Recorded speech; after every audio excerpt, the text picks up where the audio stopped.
When I caught my cheating wife with her lover, I didn't scream, cry, or make a scene. Instead, I quietly walked away, went home, and emptied all our joint bank accounts. You won't believe what happened next when she came crawling back to explain herself. This story is filled with twists, shocking revelations, and a surprising ending you won't see coming. What would you do in my shoes?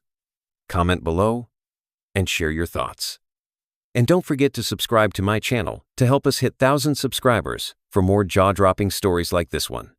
Your support means everything. Life has a way of unfolding in the most unexpected ways. Sometimes it feels like a series of choices made for us by circumstance, pulling us in directions we never intended to go. Other times, we are the architects of our own undoing, setting in motion events we can't stop even if we wanted to. For people like Robbie and me, it was a bit of both. We found ourselves trapped in lives we no longer recognized, weighed down by expectations, mistakes, and the relentless passing of time. But what happens when you finally decide to let go? When you stop trying to fix things and start living for yourself? For us, that moment changed everything. Relationships shattered. Lives were upended. But from the wreckage came a strange kind of freedom. This is the story of how we walked away from it all and never looked back. I'm in a real bind, and the gravity of my situation is weighing heavily on my mind. As a successful businessman, I thought I had my life figured out. But then I discovered the one thing I couldn't ignore. My wife, whom I've shared many years with, is cheating on me. I still love her, but the sting of betrayal is unbearable. I know I have to tread carefully because one wrong move could shatter everything. Just 6 months ago, I returned to Texas after a 3-year self-imposed exile. How had she managed to track me down? More importantly, why? I was just about to land the punchline of a particularly risque joke at the bar when a hand landed on my shoulder. "Mr. Watkins, my name is Rob Morgan. I've been hired to find you." I raised an eyebrow, glancing at Kevin, the bartender, while subtly shifting my body away. "You might want to keep that hand to yourself, Robbie." His hand quickly withdrew, and I turned back to Kevin, delivering the punchline. He laughed heartily and popped open another Shiner Bock for me, assuring me it was on the house before wandering to the other end of the bar. "Mr. Watkins, we have business to discuss." I interrupted him. "My name isn't Watkins, and I have no business with you unless you're looking to hire me for something. If not, we've got nothing to talk about." Before he could respond, he hit the floor with a thud. I tossed $20 on the bar, massaged my right hand, waved goodbye to Kevin, and made my exit. "Mr. Watkins, you are indeed a hard man to track down. I have no intention of starting my search over." I glanced down at the taser he was pointing at Mize, right at my groin. Even sprawled on the floor, he exuded a certain intimidation. He stood up, wiping blood from the corner of his mouth. "I won't hesitate to use this, so sit down and let's talk."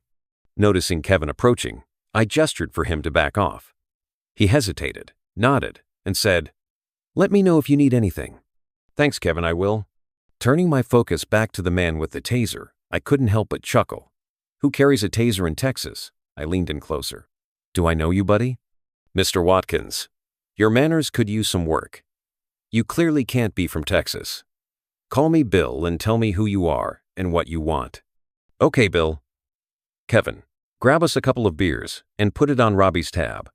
I smiled, settled into the nearest booth, and asked, "So, why don't you fill me in on who this Watkins guy is and what's your issue with him?" "All right, Bill. We'll do it your way for now." Mr. Chaz Watkins was a wealthy businessman in Dallas who vanished without a trace over 3 years ago. He's married to Mrs. Amy Watkins, and they have a 23-year-old daughter named Sarah. As I mentioned, I'm Rob Morgan. I've been hired to locate Chaz Watkins and bring him back to Dallas. "Really? 3 years and no trace? What does that have to do with me?" "You've mistaken me for him. I'm not Chaz Watkins. I'm Bill Grant. I weld for cash, play guitar badly, and I travel a bit. I took meticulous precautions before I left Dallas, investing a lot of money to acquire a new identity. I changed my appearance, growing my hair and beard, packing on about 30 pounds of fat while also building around 20 pounds of muscle. If I ran into Amy again, there was no way she'd recognize me unless she was spitting mad. After leaving Dallas, I embarked on a 3-day journey, heading north and west. I found a trailer to lease, enrolled in a welding class at a local community college, and started rebuilding my life. I left behind everything: a lucrative job, 2 homes, cars, credit cards, a cell phone, and of course, a deceitful spouse. With my new identity, I bought a used Ford F-150 with cash, registered it, and went to a music store to snag a beautiful, used Martin guitar. I had nothing but the clothes on my back, adopting a transient lifestyle where I rarely stayed in one place for more than 6 to 8 months, always using cash to avoid being traced. Despite this new life, I couldn't completely sever ties with my daughter Sarah. About 15 or 16 months after leaving, I sent her an email to reassure her I was okay. I continued to send her updates from library computers, expressing my love and thoughts for her without revealing the truth about my departure or answering any of her questions on the matter. I knew she could piece together the details from her mother. Damn, damn, damn, Robbie sneered as I recounted the events. A little over 3 years ago, Mr. Watkins just vanished, and no one seemed to have a clue. Initially, the police didn't take it seriously. Some thought he ran off with another woman, while others speculated he fell victim to foul play, possibly at the hands of Mrs. Watkins. It was a tough year for Amy, on personal, professional, and financial fronts. She tried to liquidate some of their assets, but couldn't because she lacked power of attorney and couldn't legally declare her husband dead. With limited funds depleting quickly, she hired a lawyer to help get her husband declared deceased. Then, about 16 months after Chaz's disappearance, Sarah received an email from someone claiming to be her father. Naturally, she was thrilled, but it complicated the process of declaring him dead. The police closed the case, and Amy engaged my firm to locate Chaz Watkins and bring him back to Dallas to face charges of fraud, allowing her to regain control over their marital assets. Poor dear, I chuckled. She really seems to be in a pickle. So, Robbie, enlighten me. How do I fit into all of this? Let's be real. Mr. Watkins, can I call you Chaz? You can call me Bill, like everyone else. Rob Morgan leaned in, his demeanor shifting from casual to authoritative. I'm authorized by the state of Texas to, if necessary, forcibly escort you to the Dallas County Sheriff to answer charges of fraud and abandonment. I burst out laughing, much to his annoyance. That's quite a tale for such a little guy. Robbie, your story is charming, but what kind of fraud are we talking about? Since when did leaving a troubled marriage become a crime in Texas? The Dallas County Sheriff has bigger fish to fry than your little vendetta. I shook my head, crossing my arms. Your argument just doesn't hold water. If you ever manage to track down this Chaz Watkins, you might want to step up your game. Threatening him doesn't seem wise. He doesn't strike me as someone who can easily be coerced into returning to Dallas. If he left so abruptly, there's likely a good reason behind it. So, let's do a little role play, Robbie. Why should he come back? What's in it for him? I finished my beer and leaned back, a smirk on my face. You can stash your little taser under the table now. I pulled back the slide on my Glock, letting him see that there was a round in the chamber. The expression on his face shifted from bravado to caution. He carefully placed his taser on the table, his bravado clearly deflated. Let me share a story with you, Robbioni, that a friend of mine recounted to me about 3 years ago. Are you listening? Good. How about we grab a couple more beers and a basket of wings? Kevin, my man, Robbie here, is on an expense account. I took a deep breath and began the tale. So, there was this guy I met about 3 years back, let's call him Chaz. He was married to a woman we'll call Amy, and they had a daughter named Sarah. This is the story my friend Chaz shared with me, and it still lingers in my mind. I remember vividly the moment I realized my own marriage was crumbling. It was on Amy's 50th birthday, a day I thought would be special. We chose to celebrate at our weekend home in the countryside, just the two of us. Amy was always the reserved type. She never craved parties or grand celebrations. Being well off, she had everything she could possibly want, making gift-giving quite the challenge for me. For months, I pondered over what to get her, probing her preferences and consulting her friends. I was convinced I had found the perfect gifts. But the moment she opened them, her expression shifted. She feigned appreciation, but it was clear she was disappointed. After 24 years of marriage, I thought I knew her inside and out, but evidently I had misjudged her completely. I asked her what she truly felt, and although she reassured me that she was happy, her strained smile told a different story. Eventually, she admitted that my gifts weren't what she had anticipated. She wanted something different, something more meaningful. I was baffled. If she, knowing me so well, couldn't express her desires, how was I supposed to know? I apologized for ruining her special day and promised to make it up to her. She surprisingly told me that I could make it up to her if I really wanted, but there was an unmistakable disappointment in her voice. I tried to explain my rationale behind each gift, but the more I spoke, the more frustrated she became. In the end, she said something that hit me hard. If you had put more thought into this from the start, you wouldn't need to make amends. How do you rectify such a monumental mistake? I wouldn't get another chance to celebrate her 50th. After that, she expressed feeling unwell and wanted to head back to Dallas. The drive home was filled with silence, both of us simmering with frustration. Our once promising marriage felt like a distant memory, barely hanging on. Looking back, it's hard to believe our relationship survived at all. During my college years, we had a long-distance relationship. Amy was 3 years older than me, and by the time we started dating, she was already graduated. I discovered her infidelity during a weekend visit. As we strolled downtown, an older man, probably around 50, approached us and hugged her. She introduced him as Dan, and when he shook my hand, I felt a weak grip, a trait my father warned me to be wary of. Instantly, my gut told me something was off. After that encounter, I did some digging and found out they had been seeing each other for about a month. I discovered their love letters, completely unguarded. We had promised to be exclusive, and when I confronted her, she predictably denied it, claiming he was just a friend. That's when I told her to go to hell and stormed off. I didn't respond to her calls or letters, and even when her friends reached out, I ignored them. My friends defended her, but I made it clear. She was free to pursue whatever relationship she wanted, including one with her grandfather. I loathed being deceived. Eventually, she sought me out, and after a lot of back and forth, I reluctantly gave our relationship another shot.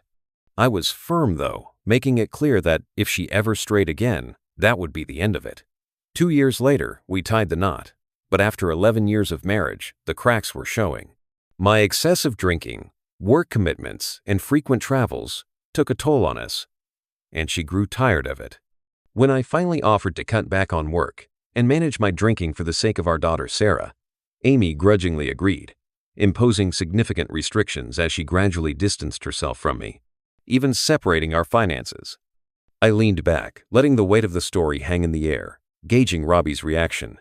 So tell me, how do you plan to convince Chaz Watkins to return to the life he so desperately escaped? She seemed to be preparing for the inevitable. Frustrated, I voiced my concern about her indifference toward fixing our marriage, but she simply shrugged and walked away. Despite that, I was determined to make things work. Over the next couple of years, however, I noticed a shift in her demeanor.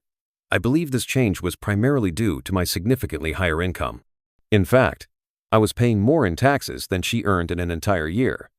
Keeping our finances separate allowed me the freedom to pursue my own interests without having to consult her. I indulged myself in new passions. I acquired a couple of motorcycles, a sizable sailboat, and even took flying lessons, purchasing a Cessna for my adventures. My wardrobe transformed with designer suits, and I proudly drove a sleek, new BMW.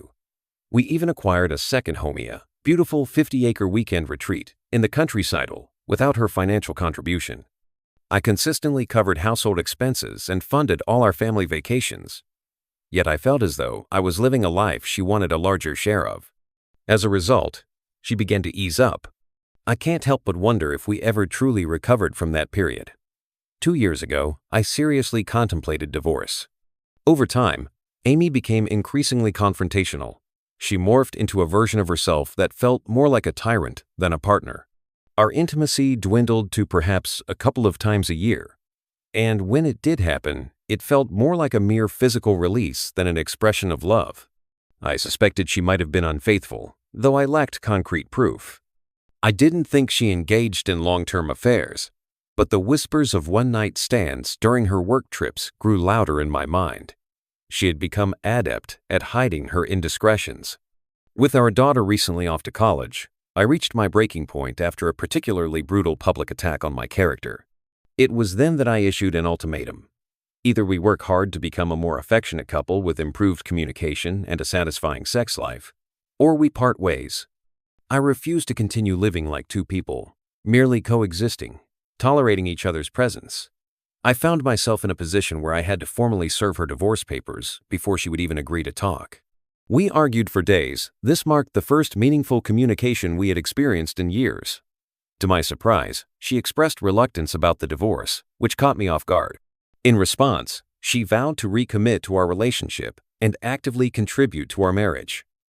Though I was skeptical, suspecting her motives were tied to my financial stability, I acquiesced out of love. We established new rules for engagement and communication, embarking on a journey to mend our relationship. I took the lead, encouraging her participation, but it often felt like I was the one steering the ship while she remained a passive observer. A year passed, and I expressed my desire for her to take a more active role, even suggesting she drive the ship sometimes. While she agreed, she continued to hang back, voicing her grievances, but rarely taking the initiative to enhance our marriage. I listened and made genuine efforts to address each of her concerns, hoping for a mutual resurgence of our connection. Michael had always deeply cared for his wife Lisa, and even though she rarely took the initiative to improve their relationship, she was always willing to go along with whatever he suggested. Their communication improved, and their intimacy grew more frequent and fulfilling, perhaps twice a week, sometimes more. While she wasn't as adventurous as she had been during the early years of their marriage, she was open to trying new things and seemed content. Michael felt a sense of peace, believing their marriage was in a good place. Yet, beneath the surface, he sensed Lisa was holding something back. After Lisa's 50th birthday, Michael noticed a subtle shift. Their connection started to cool off, particularly on her end. Affection dwindled, and their sexual intimacy gradually decreased. When Michael gently inquired about the change, Lisa attributed it to stress from work, assuring him that things would return to normal once her workload lightened up. But as the weeks went by, nothing improved. Initially, Michael wasn't alarmed by her long work hours, as it wasn't unusual for her to stay late during big projects. However, it soon became excessive, and Michael found himself spending more weekends alone at their country home, despite Lisa's plausible excuses. Over the next 6 weeks, they were intimate only twice, and both times it was Michael who initiated. Each time, Lisa seemed distant, merely tolerating his advances. After one encounter where she barely participated, she turned over and went to sleep without a word. On another occasion, she left the room immediately after. During evenings and weekends, she made efforts to avoid him, and when avoidance wasn't possible, she appeared bored, sometimes even irritated. Michael recognized the pattern. He called it the shrew, a term he'd used over the years to describe Lisa when she became cold and distant. Over the past 2 years, they had worked hard to prevent issues from festering, tackling problems before they escalated. When conflicts did arise, they made a concerted effort to address them constructively, focusing on understanding each other's perspectives. They had agreed that avoidance, deflection, or placing blame would have no place in their marriage. However, when Michael brought up his concerns about Lisa's schedule, her lack of affection, and their stagnant sex life, she shut down. She resisted talking about it, ignoring the rules they had established for healthy communication. After a few days of trying to engage her, Lisa snapped. She bluntly told him to forget their so-called rules and just leave her alone. Swallowing his anger, Michael reminded her that they had agreed these rules were important and non-negotiable. In response, Lisa smirked and coldly told him to negotiate with his right hand if he needed anything. The message was loud and clear. Lisa was shutting him out. The thought that Lisa might be unfaithful crept into Michael's mind. He couldn't shake the feeling that there was someone else. While Texas was a no-fault state, meaning infidelity wouldn't necessarily impact their divorce settlement, Michael was desperate for the truth. He hated being lied to, and had always made it clear that fidelity and honesty were non-negotiable in their relationship. He acknowledged that attraction was something people couldn't control, but actions were a choice. He had always told Lisa that if she was ever drawn to someone else and couldn't resist, they should divorce first. It would be painful, but he would at least appreciate her honesty and respect if she waited until they were legally separated. Now, Michael needed certainty. About 8 years ago, when they had merged their finances, Michael had secretly funneled a portion of his money into an investment account without telling Lisa. He had also arranged for all his bonuses to be deposited into this account. His decision to keep this from Lisa stemmed from her desire to control their finances, though he believed he was better at handling investments. Over the years, the account had grown significantly, becoming a substantial nest egg. While Lisa had insisted they file their taxes separately for the past 13 years, thanks to his company's tax services, Michael had never reconciled the discrepancy. He suspected she might be hiding money as well, which only justified his decision to keep the investment account secret. His intention had been to surprise her with the funds when they retired, assuming they would still be together by then. If Lisa hadn't been unfaithful, Michael was willing to split their assets if they divorced. However, if she had been cheating, everything changed. He didn't believe someone who betrayed him deserved to benefit from his hard work. He began strategizing how to protect his finances. Betrayal shouldn't be rewarded, and Michael wasn't about to let Lisa take what he had worked so hard to build. He knew he needed to gain control of their joint accounts and find a way to sell their Dallas home while keeping the country property for himself. He cherished the country home, imagining it as the perfect place to retire. Lisa loved the Dallas house, and Michael was prepared to give it to her if it meant preserving his dream property. Time was of the essence. If Lisa was planning to serve him with divorce papers soon, Michael needed to act fast. He immediately reached out to an old college friend, a corporate lawyer in Dallas, for advice. They met that evening at a local roadhouse over dinner and beers. Michael laid out his situation, seeking not only a referral to a family law attorney, but also insight into how he could best protect himself. The legal advice was sobering. Michael was in a tough spot. If he pursued a divorce, there were few legal avenues available to shield his assets from Lisa, especially in a no-fault state like Texas. But knowing this only made Michael more determined. He had always valued honesty and fairness. But if Lisa had been unfaithful, he was prepared to fight for what was rightfully his. The lingering influence of Texas's traditional network, which disapproved of unfaithful wives, played a significant role in my divorce situation. The state's no-fault divorce policy meant that regardless of the circumstances, Amy was entitled to a potential 50-50th split of our assets and a minor alimony payment. Even though she was cheating, the law seemed indifferent, as if her infidelity didn't matter. I was advised to simply give her half of everything and watch her move in with her boyfriend, while I continued paying alimony. I sat in disbelief as my lawyer grinned and offered unexpected advice.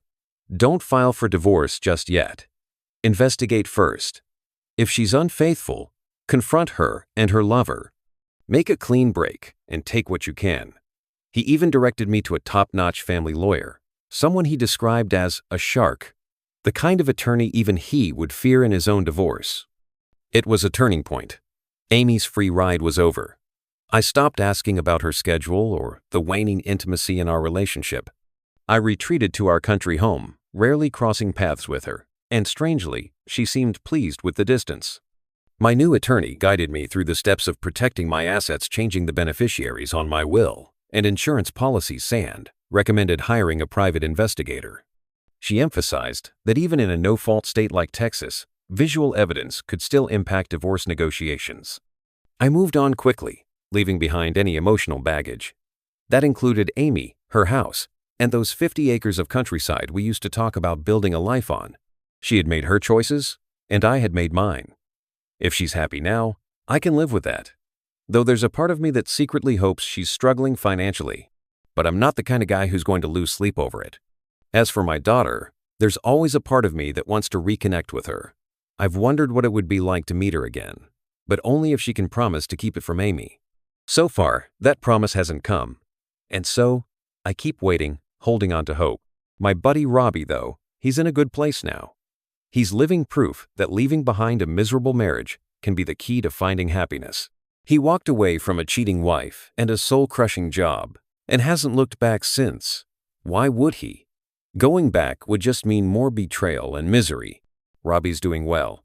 He's healthy, happy, and making a living that doesn't involve bending over backward for someone who didn't appreciate him. His marriage had been the source of his misery. Once he finally realized that, he let go, and what he found was that the only things worth keeping from that relationship were his daughter and his newfound freedom. For years, he was the only one really invested in the marriage. His wife, it turned out, was only ever there for the physical aspect, And even that wasn't all it was cracked up to be. Robbie said something to me once. Something that stuck with me. After being with other women, he realized that even the intimacy she provided wasn't great. He came to understand that she'd never really tried. She played him for 24 years of his life, wasted on someone who never gave her best. Who in their right mind would want to stay in a situation like that? "Hey, Kev, how about another round of beers?" Robbie asked as we sat in a quiet bar, reminiscing about the past. "I think I'm good," I replied, but he pressed on, his tone serious now. "You know, I figured out that my ex-wife is a narcissist. She only cared about herself, and that's why I had to walk away." The best way to get back at her? Indifference. Indifference was his weapon of choice.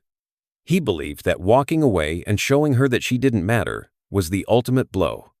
And he was right. Staying with her would have only given her more control, more satisfaction.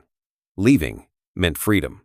He knew it might take years for her to fully realize her loss, but he was confident that she would falter without him, and in that, he would find his victory. As we finished our drinks, Robbie sighed, giving me a nod. "You're a real character, Bill, you know that? Quite the story you've got there." He asked about our mutual friend. "Where's your buddy these days?" I shrugged. "Who knows? Probably off somewhere getting lucky or welding something together, definitely not breaking his back for an ungrateful, cheating woman. Last I heard, he was headed to Wisconsin." "Sounds about right," Robbie mused. "I bet he's living his best life." I chuckled. "By the way, why hasn't Mrs. Watkins filed for divorce? Wouldn't that solve everything? She could claim abandonment and go after the assets she's been chasing." "Bill," Robbie said with a shake of his head, "there aren't any assets left. She tried filing, but by then, it was too late. She lost the house, the land, and her job." I blinked. "How did that happen?" "She ran out of money, couldn't maintain the properties on her own. The bank foreclosed. The house was bought by some old couple, and the land was scooped up by some consulting firm. As for her job, well, she was sleeping with a married colleague, and when that got exposed, they fired her." "Damn, that's rough," I said, though I couldn't muster much sympathy. "She dug her own grave." "Yeah," Robbie said, "her life's a mess now. Serves her right, though. Women like her, they don't know the meaning of love. They love what they can get from people, nothing more. They use and discard." I moved on quickly, leaving behind any emotional baggage. That included Amy, her house, and those 50 acres of countryside we used to talk about building a life on. She had made her choices, and I had made mine. If she's happy now, I can live with that. Though there's a part of me that secretly hopes she's struggling financially. But I'm not the kind of guy who's going to lose sleep over it. As for my daughter, there's always a part of me that wants to reconnect with her. I've wondered what it would be like to meet her again, but only if she can promise to keep it from Amy. So far, that promise hasn't come. And so, I keep waiting, holding on to hope. My buddy Robbie, though, he's in a good place now. He's living proof that leaving behind a miserable marriage can be the key to finding happiness. He walked away from a cheating wife and a soul-crushing job, and hasn't looked back since. Why would he? Going back would just mean more betrayal and misery. Robbie's doing well. He's healthy, happy, and making a living that doesn't involve bending over backward for someone who didn't appreciate him. His marriage had been the source of his misery. Once he finally realized that, he let go, and what he found was that the only things worth keeping from that relationship were his daughter and his newfound freedom. For years, he was the only one really invested in the marriage. His wife, it turned out, was only ever there for the physical aspect, and even that wasn't all it was cracked up to be. Robbie said something to me once. Something that stuck with me. After being with other women, he realized that even the intimacy she provided wasn't great. He came to understand that she'd never really tried. She played him for 24 years of his life, wasted on someone who never gave her best. Who in their right mind would want to stay in a situation like that? "Hey, Kev, how about another round of beers?" Robbie asked as we sat in a quiet bar, reminiscing about the past. "I think I'm good," I replied, but he pressed on, his tone serious now. "You know, I figured out that my ex-wife is a narcissist. She only cared about herself, and that's why I had to walk away." The best way to get back at her? Indifference. Indifference was his weapon of choice. He believed that walking away and showing her that she didn't matter was the ultimate blow. And he was right. Staying with her would have only given her more control, more satisfaction. Leaving meant freedom. He knew it might take years for her to fully realize her loss, but he was confident that she would falter without him, and in that, he would find his victory.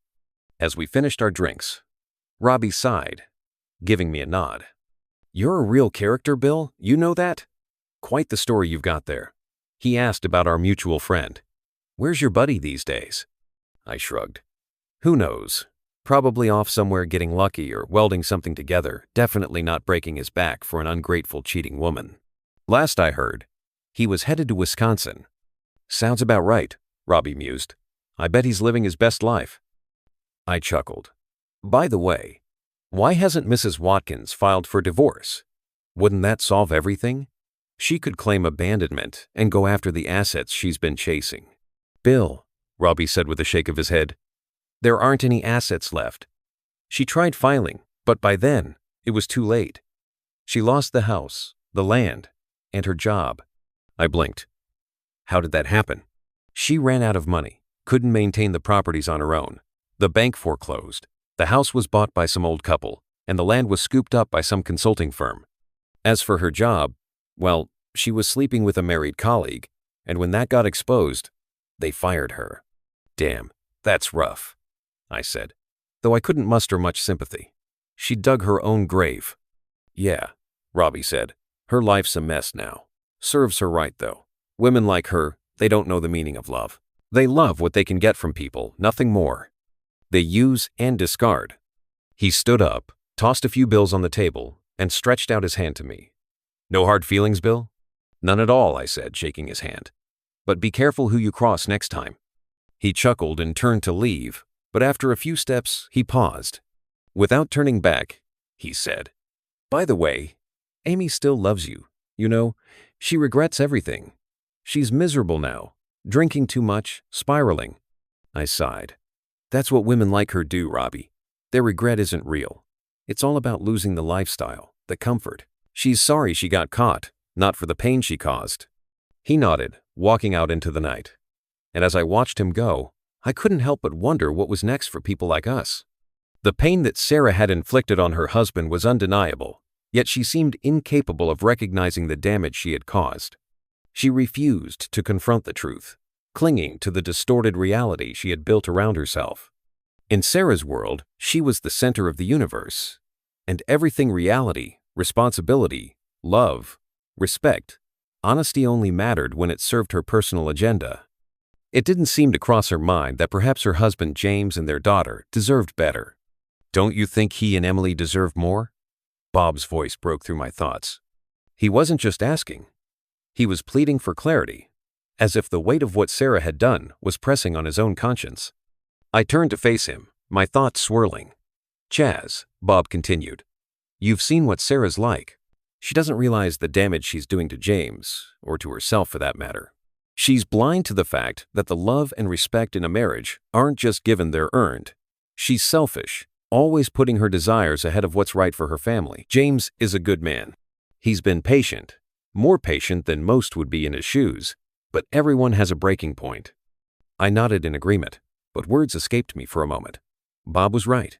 Sarah had created a world where she only saw herself as the victim, even though her actions were slowly unraveling the lives of those closest to her. James had stood by her through thick and thin, but his patience was wearing thin, and Emily, sweet, innocent Emily, was caught in the middle of it all. "She doesn't deserve him, Bob," I finally said, my voice tinged with frustration. "But the worst part is, she doesn't see it. It's like she's trapped in this illusion where everything revolves around her. James and Emily deserve more than this toxic cycle she's created." Bob sighed heavily, rubbing the back of his neck as he leaned against his desk. "It's hard to watch, isn't it?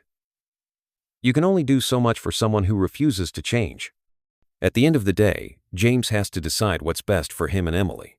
And Sarah, well, she'll either figure it out or she won't." Silence hung in the air for a few moments, as we both reflected on the situation. Sarah was the kind of person who saw herself as above the rules that governed most people's lives. She had an uncanny ability to justify her actions, no matter how hurtful or damaging they were to those around her. But eventually, That house of cards would come crashing down. And when it did, she might find herself truly alone. James deserves someone who values him, who values their family, I said quietly, more to myself than to Bob. And Emily deserves to grow up in a home where love and respect are more than just words. They deserve better. Bob nodded in agreement. They do. But Sarah, she's not ready to see that yet. Maybe she never will. For a moment, we sat in shared frustration. But then, Bob shifted the conversation. By the way, Chaz, you mentioned something about winter. You know, Wisconsin winters are brutal, but Sarah always seemed to enjoy them. She's always loved the snow, the cold. Strange, isn't it? I smiled faintly at the shift in topic. Yeah, it is. But I suppose when you're as wrapped up in your own world as Sarah, you find comfort in odd things. Bob chuckled, but there was still a somber edge to his demeanor. You know, Chaz, maybe CWWLLC should think about relocating the office to Rylander. It's quieter there. Smaller community, less noise, less drama. I raised an eyebrow at him. Rylander? Really, Bob? That's a bit of a jump, isn't it? Bob shrugged with a half-smile. Perhaps. But sometimes a change of scenery is exactly what people need to get their heads on straight. And who knows? Maybe Sarah would find something there that could finally snap her out of whatever world she's living in. I couldn't help but laugh a little at the absurdity of it. Moving a whole office just to give someone a reality check? Only Bob could think of something so bold. Thanks, Bob, I said, shaking my head. That's certainly something to consider. It just might happen. If you found this story compelling and chilling, don't forget to share it with others who might be interested. Your support means the world to us. Make sure to subscribe to the channel so you don't miss out on more true crime stories like this one. Thank you so much for watching, and we appreciate you being part of our community.